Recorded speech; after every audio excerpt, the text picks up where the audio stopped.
All right, are we in? Are we live? There we go. I see people joining.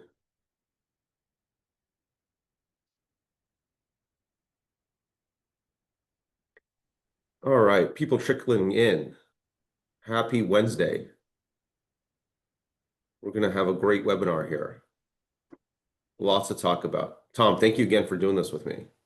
Oh, a pleasure. Yeah. Do you remember when was the first one we did? Man, February had to Was be it early February? on, right? Right after the February 2nd slew of Yeah. executive orders Yeah.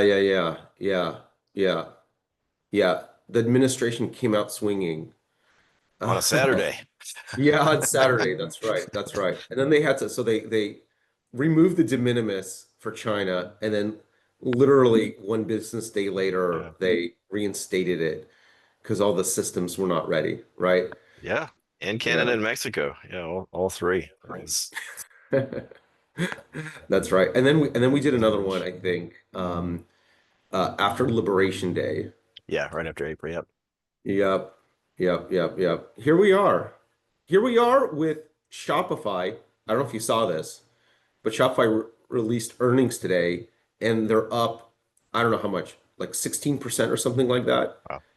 Yeah, and the headline quote from their CFO at Shopify was that the tariffs didn't have the anticipated impact, and the stock popped. Huh. So, yeah, it's interesting. It's interesting. D2C seems to be, at the macro level at least, sliding by. Yeah. Let's see what happens with this new round.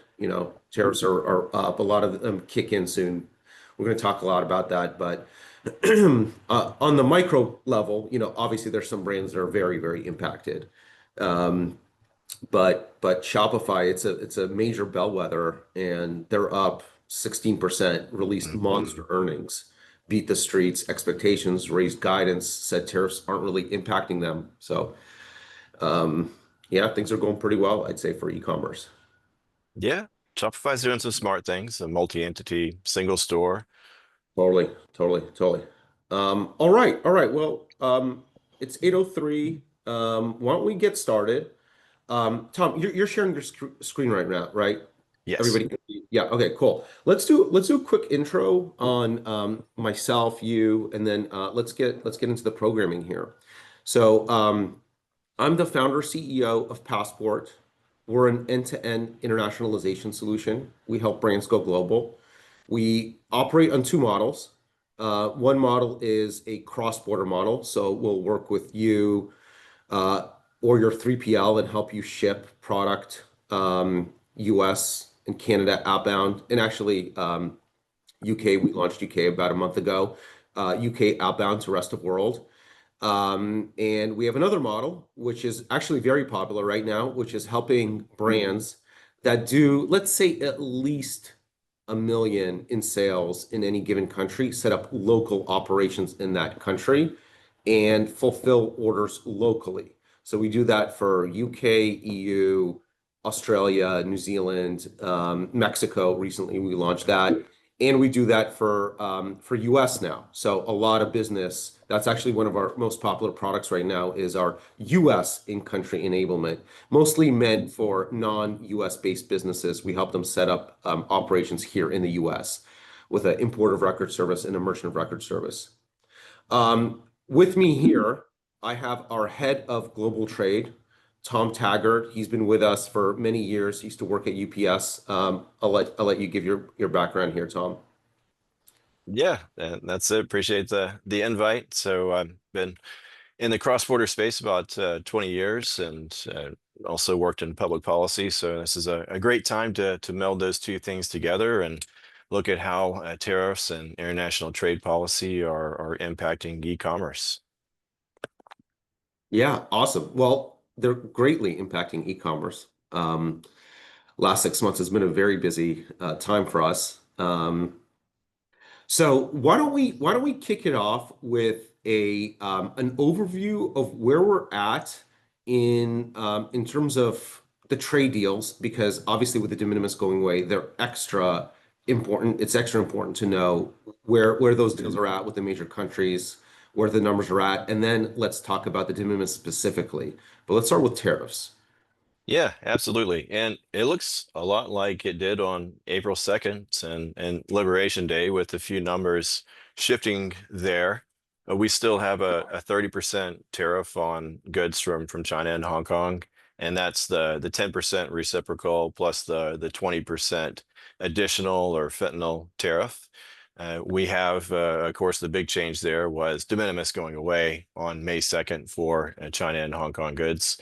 But Canada and Mexico are in a similar place where there really is zero tariff if the goods qualify for USMCA, the newer NAFTA. But that's practically everything that you would be importing from that's made in Canada or Mexico. They did shift the numbers there a little bit with the tariffs that would apply if things don't qualify for USMCA. And tomorrow, it kicks in for the 15% tariff on products from the EU. And then you have every other country that has a specific reciprocal tariff number.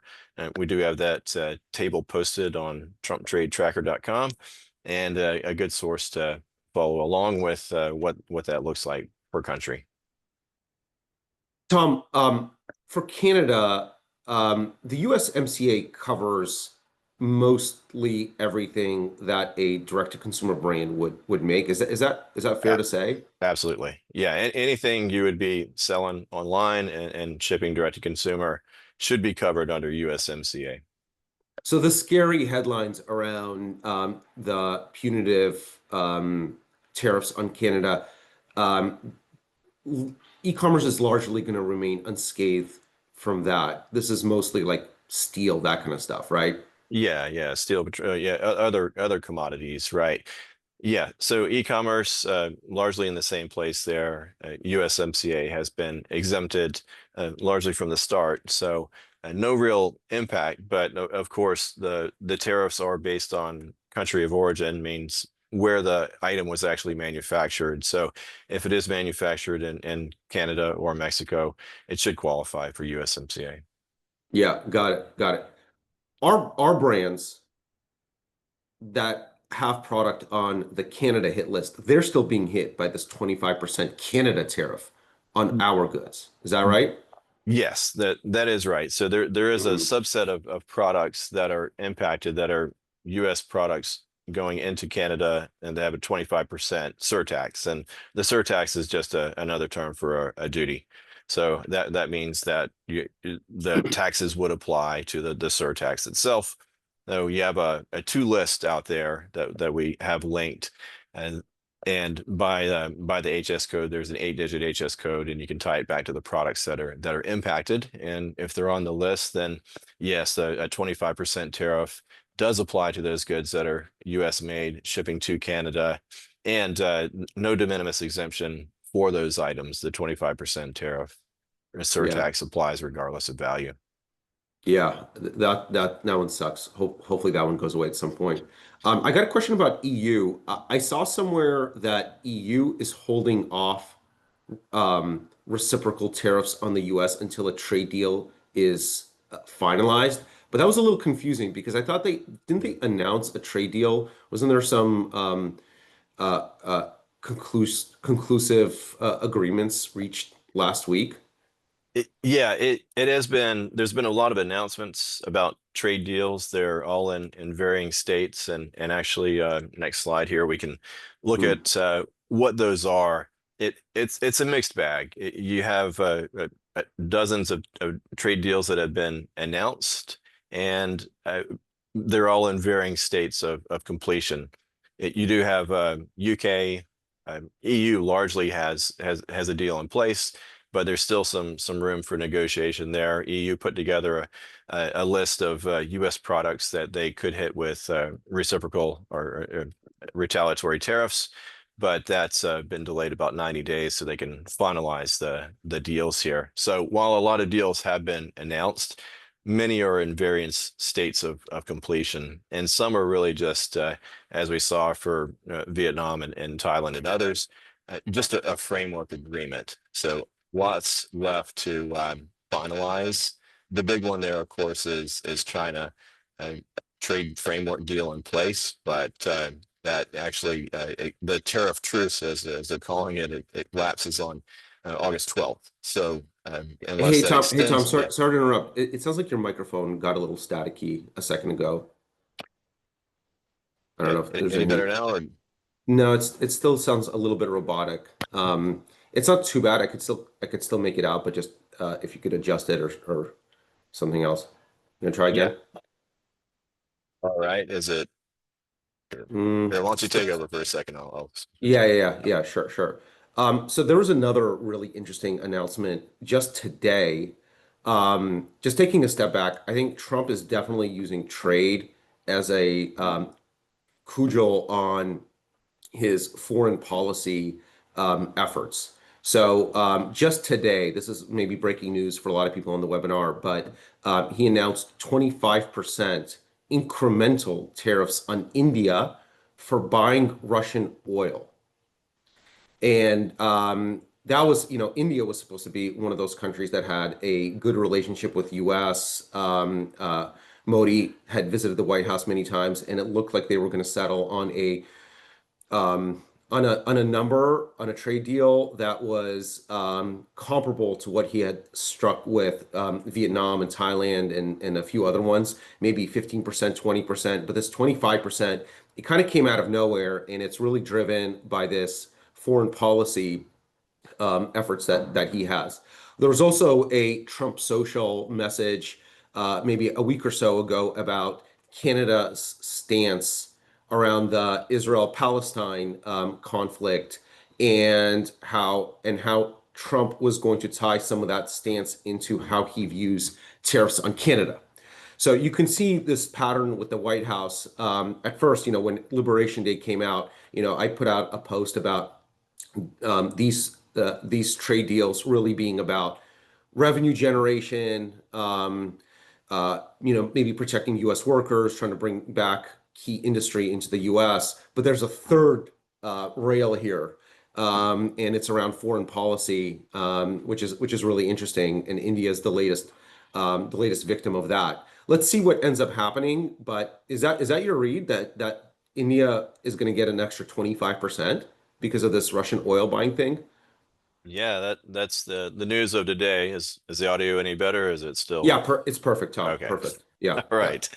Yeah, and that is one of the interesting things, right? You're seeing base tariffs, reciprocal tariffs, and then these punitive tariffs, and they all stack. So you have to go to numerous different resources to add them all up and figure out what the total is going to be.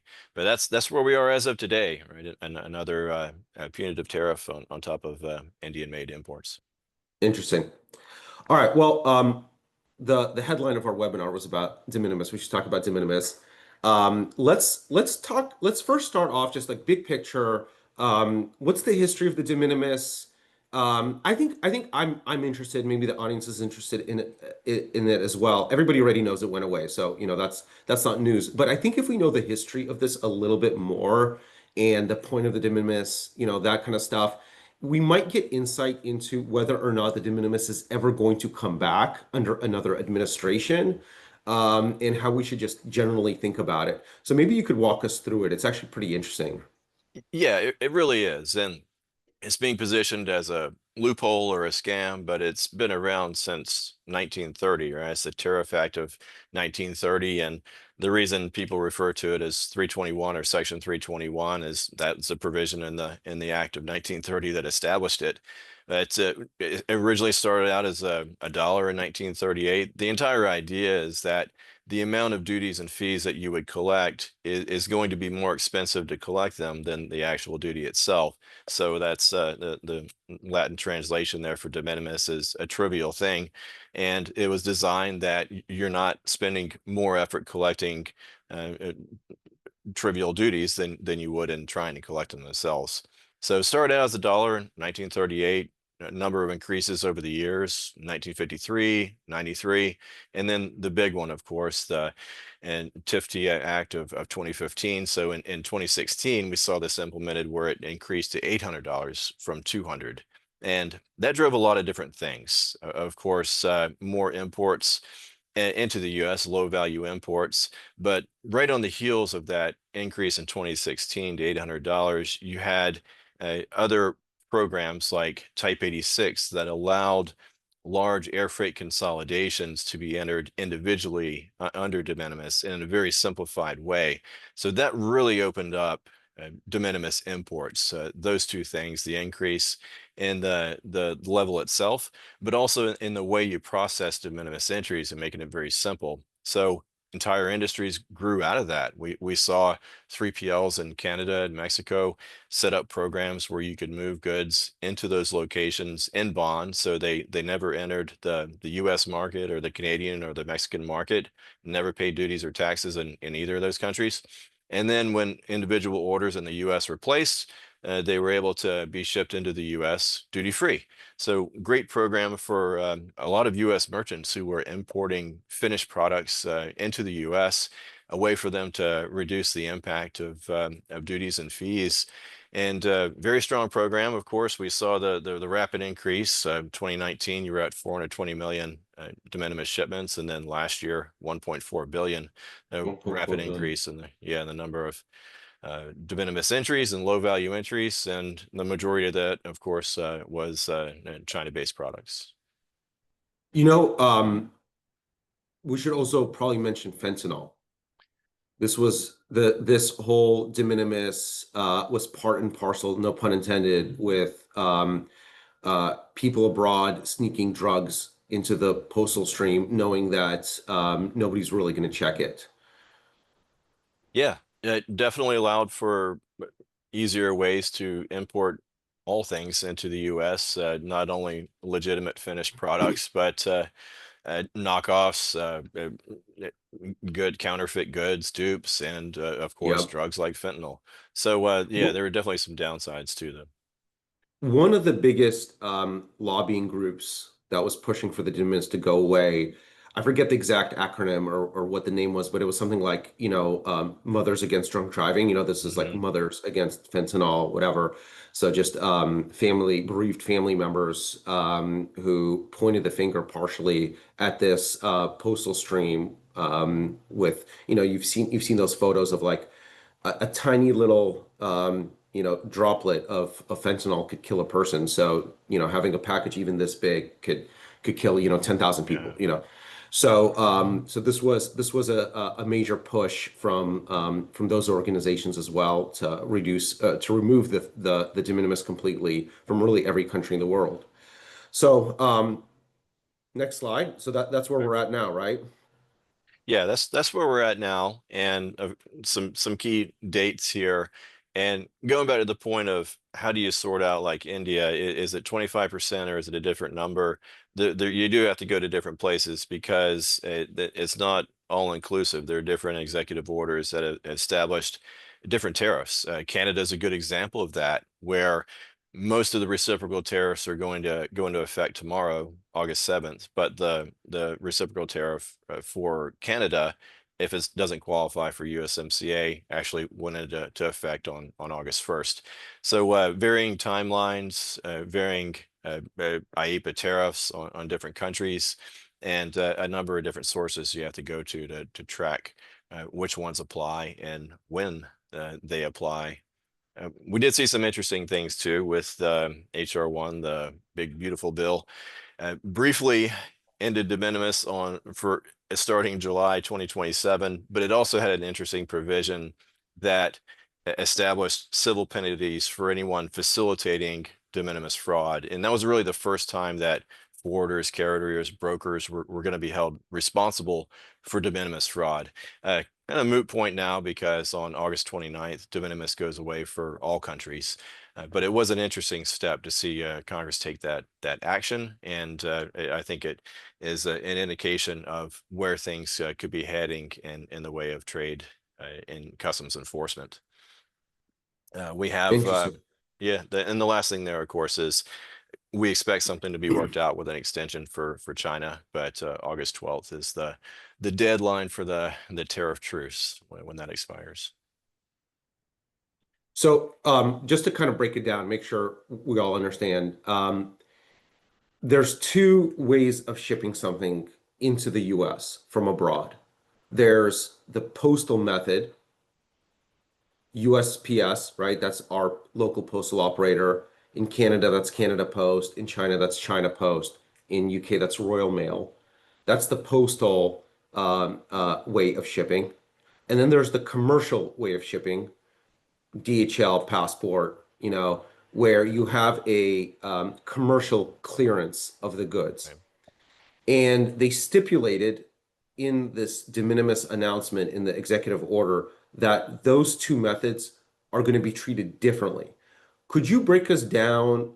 Could you break down for us Yeah. what those differences are and and where there's still a little bit of gray of what we're still left to find out about those two methods?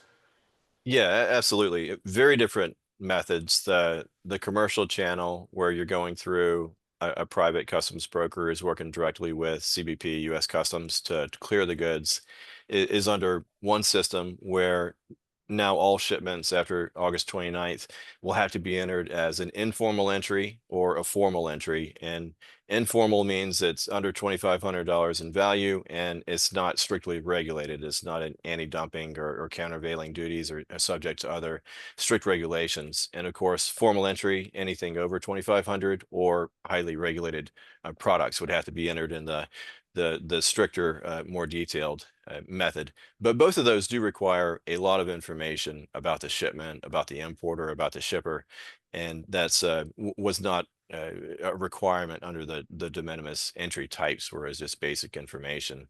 The difference with postal is that you're relying on the postal operator to work with customs to clear the shipment, and they set up two different methods for the first 6 months of how those tariffs can be collected. And the interesting thing here is that where the commercial stream would be stacking tariffs. So you could have your standard duty rate plus the 301 tariffs, plus the fentanyl tariffs, and plus the other 10% reciprocal tariff, and they all add up.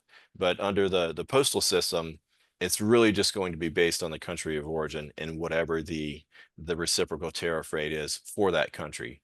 That's the simplest way and the way we expect most of these to be handled. The other alternative method for the first 6 months is a flat rate per item, and it depends on what the reciprocal tariff rate is of that origin country. So a little complex formula there. It could be $80 a package or 200 a package. Don't expect many people to be selecting this flat rate program. But it is out there as a point of differentiation between commercial clearance and postal clearance. Interesting. So they did this with China Post too. They also had a Yeah, different way of handling when the de minimis first went away for just China. This is May 2nd, I think, something like that, right? right. Um, the China Post and Hong Kong Post just decided to not take any more packages. Is that Yes, what happened? absolutely, because the requirement was it essentially became DDP, postal DDP, where the carrier, the transportation provider, had to Mm, collect the duties presumably at origin or at checkout, and then the mm, transportation carrier was responsible for remitting those postal duties. So it mm, really became a postal DDP method, and China Post, Hong Kong Post did not want to play in that space, and no other transportation providers wanted to take on that responsibility either. So that was really the end of postal de minimis imports from those two origins. But you have a similar provision now for all countries, and the one difference between the May 2nd and this provision is that they do allow for other qualified parties to step in and collect those duties on behalf of the transportation carrier. So would expect to see a third party provider take on that role of essentially turning DDU postal into a DDP shipment. mm, mm, mm. There's a question here from Stephanie Burrows. Let me read that. I think this is topical. If I use Royal Mail, how do I know which tariff rate will apply? Ad valorem versus specific tariff. Is that my choice? Yeah, it's the choice of the carrier, so it's really not your choice. So if Royal Mail decides they want to use the flat rate, they can do that. But I would assume they're going to use the reciprocal tariff based on the country of origin. And the other interesting thing here is country of origin was never a required field for postal shipments. So it's really hard for the postal authorities to know where is this thing actually made. They know where it's shipping from, but where is the product actually made? Now, there is, of course, a requirement under this provision to provide the country of origin, but there's still some details to work out of how postal operators are going to provide the country of origin and in what format. But back to the question, I would expect it's going to be the reciprocal tariff based on the country of origin of the product. What are the odds that other local postal carriers make the same decision that China Post and Hong Kong Post did and say, we're just not going to take commercial shipments anymore into the US? Yeah, I think it's highly likely until there is a system in place to facilitate this collection. Now, there is an RFP out or an RFI to um, look for solutions here, technology solutions and other providers who may be able to facilitate it. But I think until that happens, it's going to be very challenging for a postal operator to facilitate this and to find a transportation provider, a carrier willing to move those postal shipments with the responsibility of collecting and remitting duties. Mm, mm. So if somebody had been using Royal Mail, they should probably start to look at alternatives like Passport or DPD or whatever, just their local commercial shipping companies. You're definitely going to want to have a contingency in place. Mm. I think if you were exclusively postal, then you want to have a commercial option in your back pocket and have that Mm. up and running, have rates in place, have agreements, Mm. test a few shipments, make sure that it's flowing properly, and that Mm. you do have a way to account for this. I very much see this being a real challenge for the postal operators. Mm. Mm. Mm. Let's take this first question on transshipments. That's kind of Hmm. a hot topic also. A little bit confusing. A lot of Trump's executive orders have mentioned punitive fees for transshipments. Yeah. Let me read this. How are transshipments being treated under the new de minimis and tariff rules? If goods are routed through an intermediary country before arriving in the US, does that impact the applicable duty rate or compliance requirements? It's a good question. Yeah, it really is. And there's a lot of confusion around transshipments. It has made its way into all of these new executive orders. And what it means is still causing a lot of confusion in the trade industry because it has not been defined. It's really subjectively, if CBP determines that transshipments has happened as a way to mitigate or evade duties, then they're going to enforce it by applying another 40% tariff in addition to fines, penalties, and fees. But the intent of it is to avoid the origin washing scenario where you're moving goods to a third country and relabeling them to try to change the country of origin without having a legitimate substantial transformation, as it's called, where the origin you can claim that it's now manufactured in another country because this item has been substantially transformed into something completely different. But if you're just shipping a product from China to Vietnam and then repackaging it and saying it's country of origin Vietnam, that's an example of this origin washing that they're looking for in the transshipment. And the entire purpose of that is to try to avoid the scenario where um, manufacturers and suppliers are routing goods to a third country and just relabeling them to find a lower duty rate or a lower reciprocal tariff rate.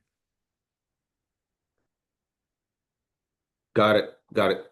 Interesting. Interesting. Um, let's read this next question from Stephanie.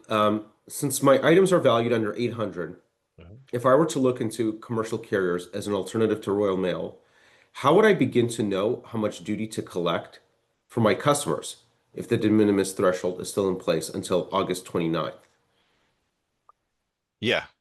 So if you're looking post August 29th, it starts with the HS code, in the US it would be the HTS, the full harmonized tariff schedule, the 10-digit commodity code that tells you what the duty rate is going to be. You want to verify what the country of origin is, where that product was manufactured. And with those two things, you can calculate what the standard tariff is going to be. You also want to look at whether a 301 tariff applies if your goods are made in China. And we can provide a link to that. The US Trade Rep has a site where you can just type in the HS code and it'll tell you whether the 301 tariff applies and whether it's 7.5% or 25%. But you start with the HS code, the commodity code, the country of origin, and that's where you're calculating what the duty rate is going to be. And then, as we said, on top of the standard duties, you want to look at what the reciprocal tariff is going to be from that country of origin as well. So the math has gotten more complex for sure. But that's one of the things we do for brands is surface all that at checkout. We have a team of licensed customs brokers and trade specialists who properly classify the HS code for you so that you can ensure that it's not only compliant, but that if there are multiple HS codes that could apply, you're selecting the one that gives you the most advantageous duty rate. Tom, this is a nuanced point, but I think it's important to review this.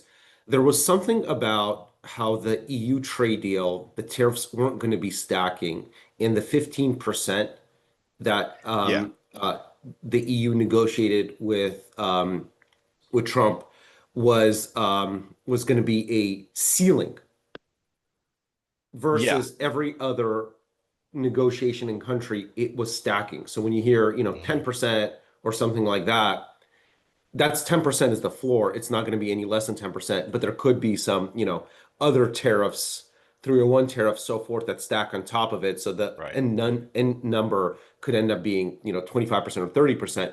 But this made in EU thing was the ceiling was 15%. Is that the only country where the ceiling is 15, where there's a ceiling set as part of the negotiation? Stephanie, I think is in the UK. She may make her product in the UK. Is it stacking in UK as well? Not that I've seen that was specific to EU, but yeah, we should actually have a post about that. That's a really important point that we should have pressed down on a bit more. That was unique to the EU, and I would call it a floor more than a ceiling because it's going to be a Yeah. minimum of 15%. If the standard duty rate is higher than that, if the standard duty rate is 30%, you're going to pay the 30% and not the 15%. Mm, So I would mm. say you're never going to pay less than the 15%, but you could end up paying more if the standard duty rate is higher. But that was a win for the EU and a good provision that it's not stacking in that case, not like you would see for uh, other markets, China in particular, where you have more than just the reciprocal tariffs. You have 4 or 5 that could apply. Got it. Interesting. Interesting. Okay, very helpful. Let's knock out this question about Mexico, and then let's move on to what brands can be doing. So with Mexico's recent VAT and import tax increases, what should brands selling into Mexico be aware of from a compliance and cost management perspective? Yeah, this was interesting. So if there's a special provision through USMCA that sets the tax rates for goods that are going into Mexico from the US or Canada. And they don't have to be US or Canada country of origin. They just have to be shipped from those two markets. And if they are, then it falls under a separate tax threshold, a $0 to $50 de minimis, and then 50 to 117 dollars is under another provision where it's only a 17% tax, and then everything after that is 19%. Now, for everything else that's shipping from any other country into Mexico, if it's shipping from UK to Mexico directly, it was 19% as the VAT, regardless of the value. That is changing and it's going to increase to 33.5%. So if you're shipping goods into Mexico from countries other than the US or Canada, you're going to see an increase in the tax rate there to 33.5%. Mm, very helpful. Great question here from Jess. Um, will sales tax, US sales tax, come on top of the 15% tariff when sending into US from EU? How will you estimate the sales tax if so? Yeah, how does Yeah. US state sales tax play into all this? It's a great question, and there's two things to look at there. But regardless of where you're shipping from, state sales tax could apply. It's a complex system. There's 50 states, but 47 of them have a threshold, a nexus threshold that determines whether you have to register for a tax ID in that state and whether you need to start collecting and remitting those taxes. And it can be, it's mostly an economic threshold that's either a dollar amount or a certain number of items that you sold over a period of time. Or if you do have a physical nexus, if you're holding inventory in that state, you could automatically be across the threshold and required to register and remit. So Shopify has some native functionality there if you're on that platform that does help you monitor that nexus and determine when you need to register. There are some programs that will allow you to register in 20 states in a fairly simple way. But there's nothing simple about it. It is rather complex that you're having to manage tax requirements in 47 different jurisdictions now and determine whether you have Nexus and have to register and collect and remit.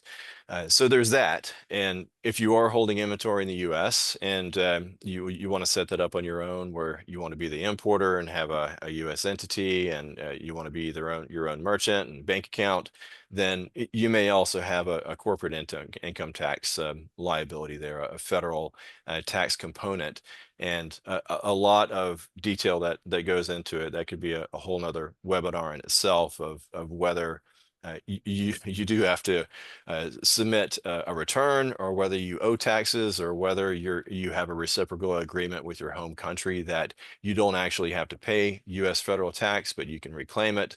A whole lot of detail there that we should press down on at another time. As a practical matter, Tom, you do have to pay sales tax on top of the Yes. tariffs. So Y- as an example, if you mhm. have a tariff rate of 15%, your item is $100, you're paying 115, and then you have to pay the California sales tax of 8.3% on top of 115. Is that That's right. right? That's right. And it gets more complex than that because not all goods are taxed at the same rate. Apparel in New Jersey, for example, may be exempted. So this is where you do want to leverage a program that would help you, or if you are using a merchant of record type of solution, they're going to take on that responsibility for you. And that's one of the easier setups, right? As what we would do at Passport for merchant of record is take on that nexus monitoring and the calculation and determining what the tax rate should be depending on the state and the item and the commodity that's being sold. All of that calculation, collection, remittance, dealing with the tax authorities if there's ever a question. It's a whole lot of administrative work that can be outsourced. Yep. Yep. Great points. All right, let's move on to how can you prepare? Let's go through some of the options here for brands. Yeah, Uh, absolutely. Uh, yeah, Yeah, go for it. the first one right there, I think if you are just shipping direct to consumer, and as the question came up in the Q&A, if you're only using postal, rethinking that fulfillment approach is what you want to be doing now. And a couple options, of course, looking at direct to consumer through commercial modes. But I think another thing that is really worth exploring is, does it make sense to move inventory to the US and fulfill locally? So instead of paying the duties and fees on the retail rate, what the consumer would pay at checkout, you're moving those goods as unsold inventory into the US, really at cost of goods. So that can greatly reduce the duties and taxes and fees that you would pay on import. And if it doesn't make sense and you have a high SKU count, I think looking at how you might take your high volume, your fast moving SKUs and move a portion of those to the US so that you would have a lower duty rate and as well as a faster final mile delivery and a better returns experience, a domestic returns experience. So that's on the fulfillment approach.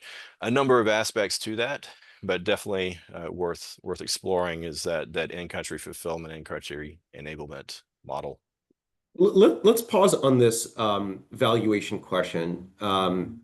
So when we today at Passport, when somebody in EU buys something off an American merchant and it ships from the US into EU, and there's duties, it's over the EU duty de minimis. That EU duty is assessed on the retail cost, Yeah. the order value, the amount that that EU consumer is paying in cart. So if the cost of goods sold for that product is $1, but it's being sold for 100, the duties when you import that package into EU are assessed on that $100. But there's something a little bit different about how it works importing into US, different than pretty much any other country. Can you walk us through where the gray is and in what scenarios a merchant can declare the cost of goods sold of the product versus the order value, even after that American consumer makes that purchase? How should we think about that? Yeah, great question. And the US is unique in a few different ways. One is that we still have a first sale for export rule, what's called the first sale rule, where many other markets, UK and EU, moved to last sale in 2016, meaning it doesn't really matter in that chain, the last sale, the sale of the consumer is the one that you're going to use as the value. But in the US, if you do have a multi-tier transaction, you have you're selling to an end consumer, but you're also purchasing from a middleman who's purchased from a supplier, then you can actually go back to that transaction between the middleman and the supplier and claim the value that the middleman paid the supplier under the first sale rule. It's rather complex, but it is an option to explore if that is your model of largely shipping directly from a manufacturer to a consumer. And it can be a way to greatly reduce your duty impact by claiming something, not only what you paid the purchase you purchased the person you purchased from, but who they purchased from. So your multi-sale transaction, you're actually going a few steps farther to reduce the value that you declared at customs. Mm, mm. That's one. Another, it was really popular pre 2016 and something that we actually had set up numerous times for merchants at UPS, and that is a B2B2C model. And this is where you have largely multinational corporations who have a US entity. The US entity is buying from their parent company, a related entity, and they're importing the goods, but shipping them direct to consumer. And when they structure it properly, it does allow them to claim the price that they paid the parent company, that the related party transaction price. It's a wholesale price, so maybe it's 40, 50, 55% of the retail price, but it's still a lot less than the retail price. It should be at least half of what the retail price was. Another way to reduce the duties and fees there. But we will press down on that a bit because there's a lot of nuance there, and we're seeing merchants get some bad advice around how to set up B2B2C. So something to be aware of for sure. Yeah. We could talk about B2B2C. That's been a hot topic in the market. There's a scenario that I think is going to be common for people. Just want to break that one down. Let's say you're based in the UK and you manufacture in China and Vietnam, okay? And you import, and UK is your primary market, and you import first into China or Vietnam, and that's your only entity. You just have that one UK entity. Um, Under that scenario, there's virtually no way for you to declare the cost of goods, the amount that you paid from to your either agent or manufacturer in China or Vietnam, because you've already imported it into UK. And now, if there is a purchase from a US consumer, there's virtually no legal way for you to declare anything other than what that consumer paid for that good. Is that right, Tom? Y- Yeah, it really comes down to what's called transaction value, and that is the price paid or payable when sold for export to the US. And you can diagram that whole sentence because there's a lot to it.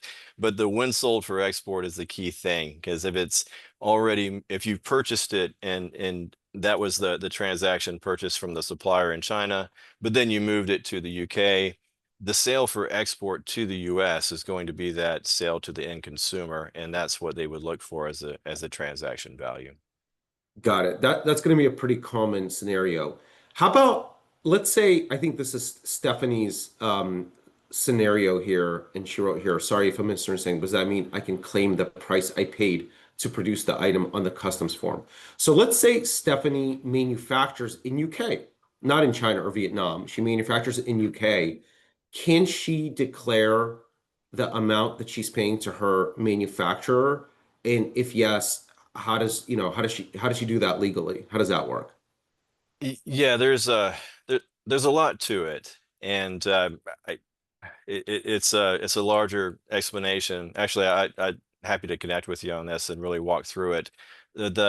There's a lot of documentation that needs to go into it to make sure it's set up properly, and it depends on what that structure looks like. If you are manufacturing in the UK and you're shipping to a US consumer, you're going to need a US entity to be the importer and to sort of be that intermediary, but you have to set it up in a way that we can actually skip to that if you want on the Yeah. B2B2C. It's largely the Right. B2B2C setup, right? If you want to declare this thing as cost of goods and not retail price, you need a way to show that the sale that caused the importation into the US was the sale to this US entity.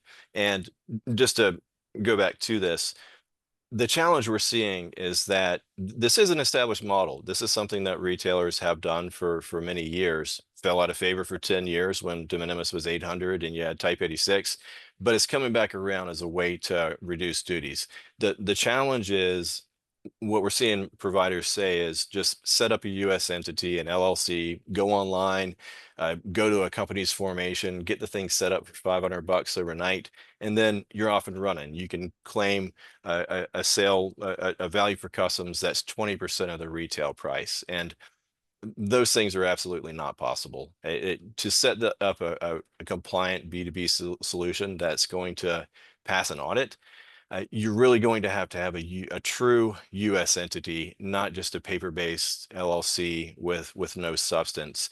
And if you look at some of the CBP rulings here, there's a lot of hurdles to overcome. The key questions here that CBP is going to be looking for are these three here. Is there a bona fide sale between a true buyer and a seller? Or is this really just you set up an entity and they're sort of acting as an agent on behalf of the parent? And with that, they're looking to see if you have a permanent establishment, a physical location, US employees. You don't have any of those things, then that's it right there. They're going to discount that transaction and they're going to say you have to use the price that the consumer paid online. But if you can get past these other hurdles here of you do have a true US entity and it has employees and it has an establishment and it's acting independently, it's got its own management team and they're signing contracts and making decisions on their own, and there's this independence between the subsidiary and the parent company, then they're looking at the transaction value itself and is this value realistic?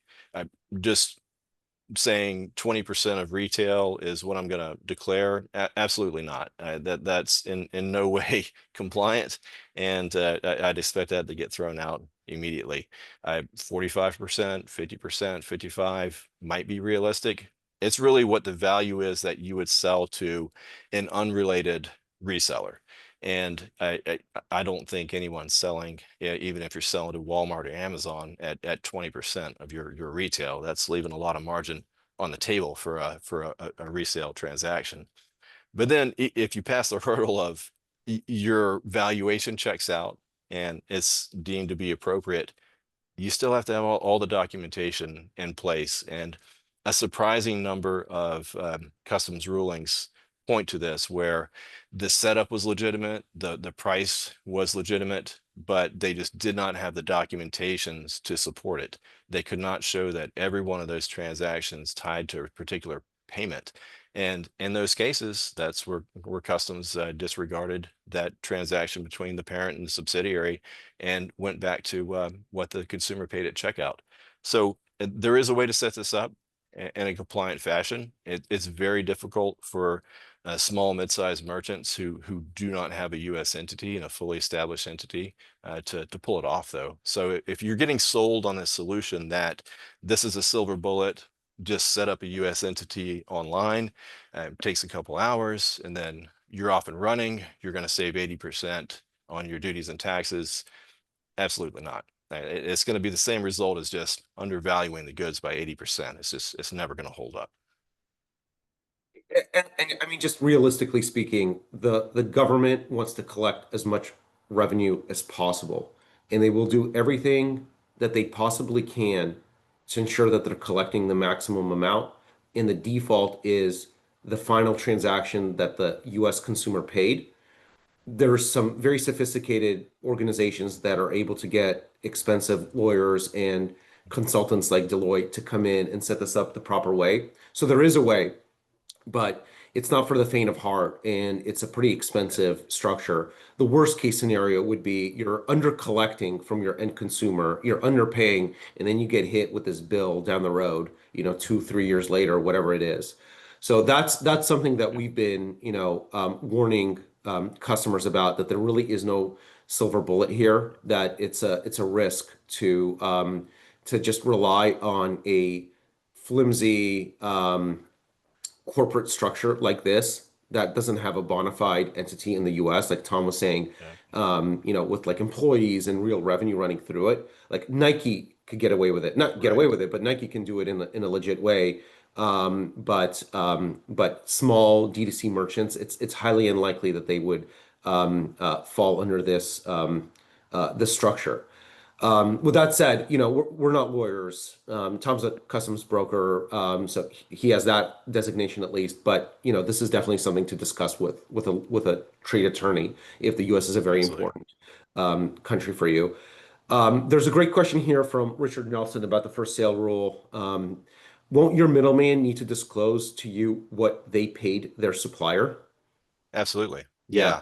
And if they're not willing to, then there's no way for you to claim the price that the middleman paid the supplier. Yeah, and that can be a concern, right? So goes back to who you're purchasing from and how willing they're going to be to work with you to set up this method, because all of that documentation will need to be in place. First sale is just as detailed and complex as B2B2C. There's a lot that goes into it, and many obstacles and points of failure. So I definitely need that close relationship and trust between the middleman and you. Yep. Yep. Yep. Yep. Okay. And then a couple other questions here. Let's do Alex Nomura's, and then we'll answer the timing of setting up local U.S. fulfillment. Sure. Actually, let's do that one first. That one's going to be a quick one. So the first question is, realistically, is there enough time to adjust approach, shift some inventory to local U.S. fulfillment, and/or ways to bundle products to reduce duty exposure ahead of Black Friday, Cyber Monday, and holidays?